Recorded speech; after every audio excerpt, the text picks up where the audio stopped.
Bank draft cash کروانے کے لیے جب میں بینک میں داخل ہوا تو وہاں کافی رش تھا۔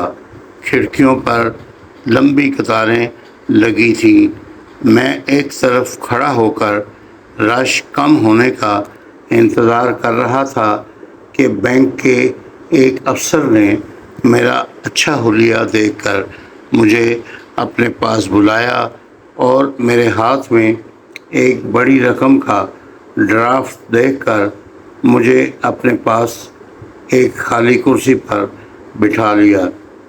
اسی اثناء میں کرتے پاجامے میں ملبوس ایک پریشان حال شخص بینک میں داخل ہوا۔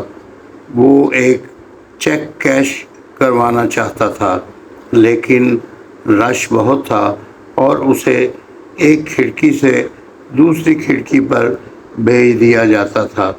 میں نے پہچان لیا کہ یہ شخص عوامی اور انقلابی شاعر حبیب جالب تھا، جس کی نظمیں جلوسوں اور جلسوں میں ہزاروں لوگ سنتے، انہیں داد دیتے اور جوش و جذبے سے سرشار ہو کر اپنی بہتر زندگی اور خوشحالی کا عزم لیے جلسے جلوسوں اور مظاہروں میں شریک ہوتے تھے۔ لیکن چند ہی سال بعد اب صورتحال یہ تھی کہ اتنے رش میں کوئی بھی انہیں پہچانتا نہیں تھا یا وقت بدل جانے کی وجہ سے پہچاننے سے گریزاں تھا۔ میں حبیب جالب صاحب کے پاس گیا۔ سلام دعا کے بعد میں نے انہیں بتایا کہ میں ان کا زبردست مداح ہوں۔ لڑک پن میں جلسوں میں ان کی کئی نظمیں ان کی زبانی سن چکا ہوں۔ میں نے ان نظموں کے کئی مصرعے بھی انہیں سنائے جو مجھے اب تک یاد تھے۔ وہ بہت خوش ہوئے کہ چلو اتنے مجمع میں کوئی تو جاننے والا نکلا۔ چیک کیش کروانے کے بعد حبیب جالب صاحب چلے گئے اور میں یہ سوچتا ہوا واپس بینک افسر کے پاس آ گیا کہ ہم لوگوں کی یہ کتنی عجیب اور بری روایت ہے کہ ہم اپنے بڑے لوگوں کی اور ان کی باتوں کی، ان کی زندگی میں قدر نہیں کرتے، لیکن جب وہ ہم میں نہیں رہتے تو ہم ان کے مزار اور مقابر بنا کر ان کی یاد میں بڑی بڑی تقریبات کرتے ہیں اور ان کی باتوں کو سراہتے ہیں۔ میں نے بینک افسر کو بتایا کہ جالب صاحب کی نظم، میں نے اس سے یہ کہا، مجھے بہت پسند تھی۔ اس نظم کا پس منظر اور وجہ نزول بیان کرتے ہوئے جالب صاحب نے ایک مرتبہ بتایا کہ وہ ایک دن پیدل سڑک پر ٹہلتے ہوئے جا رہے تھے۔ اس زمانے میں شاعر، ادیب، دانشور اور صحافی پیدل ہی سڑکوں پر گھوما پھرا کرتے تھے، کیونکہ اس زمانے میں تحائف کی ٹوکریاں اور بڑے بڑے لفافے وصول کرنے کا رواج نہیں تھا۔ جالب صاحب نے بتایا کہ سڑک پر چلتے چلتے انہیں ترانہ پاکستان کے خالق حفیظ جالندھری صاحب مل گئے۔ میں نے سلام اور آداب کے بعد پوچھا کہ حفیظ صاحب، آپ بڑے دنوں کے بعد دکھائی دیے ہیں، اتنے دن آپ کہاں تھے؟ حفیظ صاحب نے بڑی تمکنت سے جواب دیا، ارے یار، میں اسلام آباد گیا تھا، ایوب خان نے ملاقات کے لیے بلایا تھا۔ وہ ملکی حالات، بڑھتی مہنگائی اور جلسے جلوسوں اور احتجاجی مظاہروں سے کچھ پریشان دکھائی دیتے تھے۔ میں نے انہیں بتایا کہ مہنگائی کوئی زیادہ نہیں، ہر طرف چین اور سکون ہے، لوگ آپ کی اور آپ کے مشیروں اور وزیروں کی پالیسیوں سے خوش اور مطمئن ہیں، اور جو چند لوگ مہنگائی مہنگائی کا شور مچا کر مظاہرے کر رہے اور جلوس نکال رہے ہیں۔ یہ بے شعور اور شرپسند لوگ ہیں۔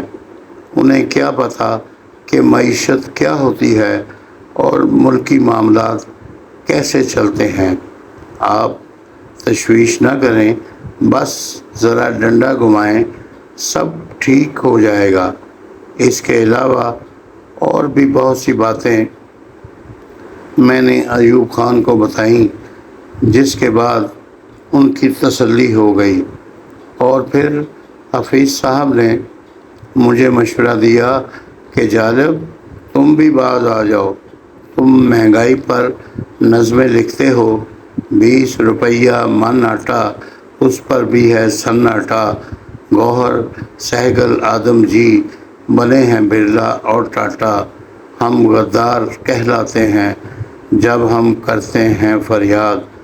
جالب صاحب، ایسی نظمیں نہ لکھیں، ایسا نہ ہو کہ تم پر بھی ڈنڈا برس جائے۔ حفیظ صاحب مجھے نصیحت کرنے کے بعد جھومتے لہراتے ہوئے آگے بڑھ گئے، اور میں سوچنے لگا کہ ہم کس قدر اخلاقی پستی اور خود فریبی میں پڑ گئے ہیں کہ حقیقت دیکھ کر بھی اس کو تسلیم کرنے سے گریزاں ہیں۔ یہ بات اب بھی پاکستان پر صادق آتی ہے۔ مراعات یافتہ سیاستدان، مولوی، جعلی دانشور اور لفافہ صحافی اب بھی مہنگائی کا طوفان، امن و امان کی ابتری، انصاف کی پامالی اور انسانوں اور ان کے حقوق کی توہین دیکھتے ہوئے بھی اس پر بڑے بڑے لفظوں اور تھیوریوں کے پردے ڈال کر انہیں چھپانے کی کوشش میں مصروف رہتے ہیں۔ کئی دہائیاں گزرنے کے باوجود حبیب جالب کی یہ نظم اب بھی پاکستان کے حالات کی عکاسی کرتی ہے، اور ان نظموں کے بعد پیدا ہونے اور جوان ہونے والی نئی نسل کو فکر و عمل کی دعوت دیتی ہے۔ پوری نظم یوں ہے۔ میں نے اس سے یہ کہا، یہ جو 10 کروڑ ہیں جہل کا نچوڑ ہیں، ان کی فکر سو گئی، ہر امید کی کرن ظلمتوں میں کھو گئی۔ یہ خبر درست ہے، ان کی موت ہو گئی۔ بے شعور لوگ ہیں، زندگی کا روگ ہیں، اور تیرے پاس ہے ان کے درد کی دوا۔ میں نے اس سے یہ کہا، تو خدا کا نور ہے، عقل ہے، شعور ہے، قوم تیرے ساتھ ہے، تیرے ہی وجود سے ملک کی نجات ہے۔ تو ہے مہر صبح نو، تیرے بعد رات ہے۔ بولتے جو چند ہیں، سب یہ شرپسند ہیں۔ کھینچ لے ان کی زباں، گھونٹ دے ان کا گلا۔ میں نے اس سے یہ کہا، جن کو تھا زباں پہ ناز، چپ ہیں وہ زباں دراز۔ چین ہے سماج میں، بے مثال فرق ہے کل میں اور آج میں۔ اپنے خرچ پر ہیں قید لوگ تیرے راج میں۔ آدمی ہے وہ بڑا، در پہ جو رہے پڑا، جو پناہ مانگ لے اس کی بخش دے خطا۔ میں نے اس سے یہ کہا، ہر وزیر ہر سفیر بے نظیر ہیں مشیر۔ واہ کیا جواب ہے، تیرے ذہن کی قسم خوب انتخاب ہے۔